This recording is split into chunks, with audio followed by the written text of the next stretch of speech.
Olá pessoal, 25 de julho, mais uma sexta-feira, mais um dos nossos encontros semanais. Espero que vocês tenham tido uma boa semana e vamos lá dar continuidade ao nosso tema, a nossa viagem diletante, mas sincera e aplicada. No último vídeo, eu falei rapidamente sobre a doutrina neoliberal e o que ela significava. E basicamente, ela vinculava a liberdade individual ao direito à propriedade privada, ao direito de empreender, à livre concorrência e ao livre mercado. Para a escola austríaca, formada lá no final dos anos 40 do século passado, qualquer tipo de intervenção do Estado significava uma espécie de servidão. E era por isso que eles detestavam tanto o socialismo como a social-democracia do estado de bem-estar social, que achavam que a mão do Estado oprimia o indivíduo e tolhia essas liberdades individuais. Mas o dogma neoliberal trazia consigo algumas inconsistências imanentes. Por exemplo, para impor as suas doutrinas, eles tinham que promover uma ruptura em qualquer tipo de laço de solidariedade no seio da sociedade. E essa ruptura se dava de maneira violenta e autoritária, o que claramente ia de encontro aos preceitos de liberdade individual, já que uma nova ordem, e era uma nova ordem de acumulação de capital, era proposta. Um segundo aspecto, que é bastante preocupante, é que essa doutrina ignorava completamente a natureza de classe da sociedade e a natureza de classe do próprio Estado.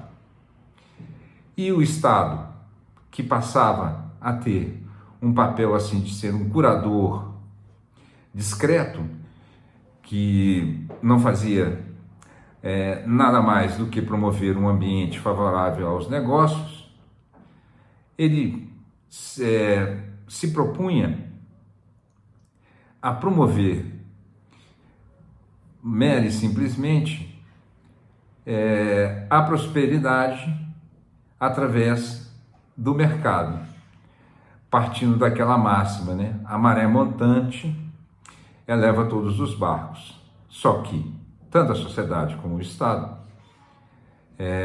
têm natureza de classe e não são simétricos e as chances não são iguais. Bom, essas são as duas inconsistências principais da doutrina neoliberal. O Estado neoliberal, que só surge na década de 80, a partir do Reino Unido com Margaret Thatcher e nos Estados Unidos com Ronald Reagan, ele avança de forma assimétrica e incompleta pelo mundo por pelo menos 2 décadas e parte de determinados princípios macroeconômicos que, sustentados por essa doutrina, iriam implementar não só as garantias à liberdade individual e à propriedade e promover a prosperidade, a partir desses preceitos, e eles incluíam o retorno da austeridade, o que era uma contradição completa, mas, enfim, era a proposta, contraindo os gastos, ou seja, promovendo uma contração fiscal, inibindo os gastos do Estado e retirando os auxílios conquistados pela classe trabalhadora na área de previdência social, na área da regulação do trabalho, dos direitos trabalhistas, nos bens de serviço como energia, água, saneamento, moradia, transporte. Tudo isso agora deixaria de ser papel prioritário do Estado, seria entregue à propriedade privada. Um outro aspecto muito importante é a manutenção de uma austeridade monetária através da elevação dos juros, tornando o investimento muito mais difícil e gerando desemprego. Esse desemprego era importante para a acumulação do capital na medida que desvalorizava os salários.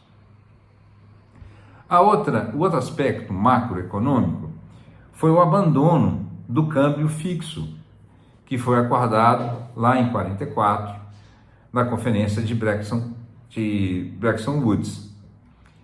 O câmbio agora passaria a ser flutuante, dependendo da valorização das moedas e dependendo da quantidade de riqueza que passasse pelos países. Uma política de privatizações foi implementada, privatizações inclusive dos serviços essenciais, como saúde, educação e os outros que eu citei. Uma abertura econômica que se caracterizava pela desregulamentação do capital financeiro e por uma flexibilidade tarifária que rebaixava as tarifas e promovia um livre comércio. Isso, claro que favoreceu os países de mais avançados, de capitalismo mais avançado, os países do capitalismo central, e desfavoreceu os países do capitalismo periférico, já que os países mais avançados vendiam produtos com valor agregado maior e os países do capitalismo periférico vendiam basicamente commodities, passariam a vender basicamente commodities. Um outro aspecto era uma nova divisão de trabalho baseado num conceito que chamava vantagem comparativa. Ou seja, se você é um país que tem amplas terras férteis, você vai plantar e vender commodities. Se você já tem um parque industrial, você vai vender produtos manufaturados, como eu já disse, com alto valor agregado. Isso gerou uma relação de aprofundamento da dependência entre os países imperialistas e os países periféricos. Mas, enfim, esse arcabouço do Estado neoliberal, ele guardava em si várias contradições também, assim como o dogma neoliberal. Primeiro, a tendência de formar monopólios. O monopólio não é novidade, não é uma característica do neoliberalismo, e sim do capitalismo, como já conhecida há muito tempo, e sucedeu o capital concorrencial. É só olhar os textos clássicos do marxismo. Ele se acirra muito durante essa forma de acumulação gerada pelo neoliberalismo. Isso, evidentemente, que feria o preceito do dogma liberal da livre concorrência. Daí uma primeira contradição. Uma outra contradição é que, para que os estados concorressem, para que impusessem as suas economias no mundo já globalizado, ele tinha que atuar de uma forma corporativa, se impondo através de mecanismos diplomáticos e econômicos, o que novamente feria o dogma liberal da livre concorrência. Um outro aspecto é que o Estado nunca deixou de ser intervencionista. Aliás, ele se tornou mais intervencionista do que antes, mas a favor do capital. São inúmeros os exemplos em que empresas e instituições financeiras tiveram que ser resgatadas pelo Estado ao fazerem intervenções ou individuais fracassadas ou mesmo sistêmicas, como foi a crise do subprime em 2008 e 2009. Aliás, eu vou fazer vou gravar um vídeo sobre essa crise, porque ela é muito ilustrativa, onde trilhões de dólares tiveram que ser injetados no sistema bancário para evitar a falência do sistema bancário a partir de uma atitude, de atitudes altamente irresponsáveis que esse sistema bancário e financeiro tomaram em relação ao mercado imobiliário dos Estados Unidos. Essa crise se estendeu até a Europa e lá não foi diferente.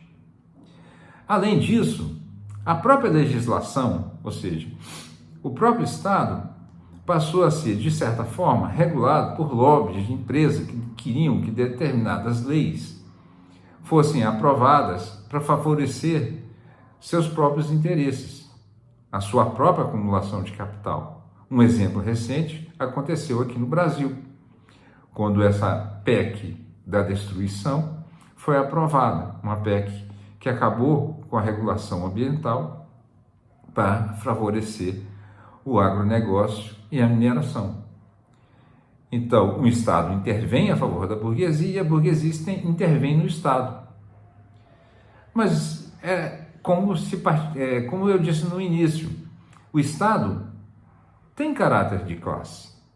O Estado é burguês e ele vai atuar conforme seus interesses e não através das abstrações que foram formuladas pela escola austríaca.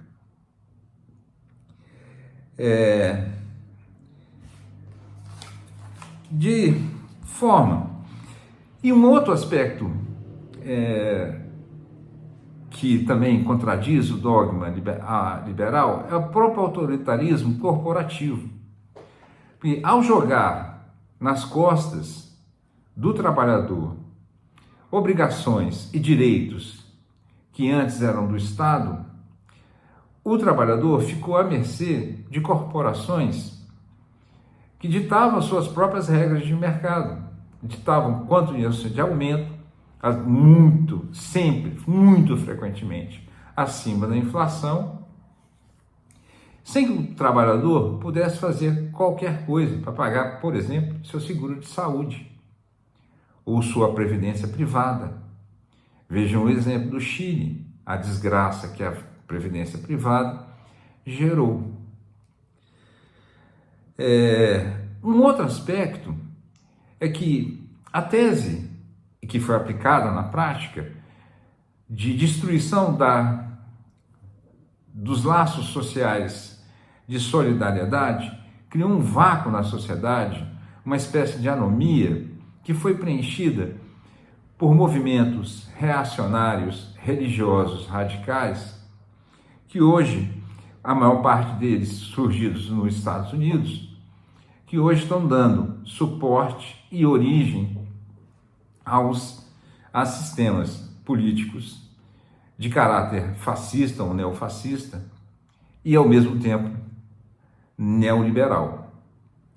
Quanto ao resultado de todo esse esforço que foi feito da década de 80 para cá, nós tivemos baixo crescimento,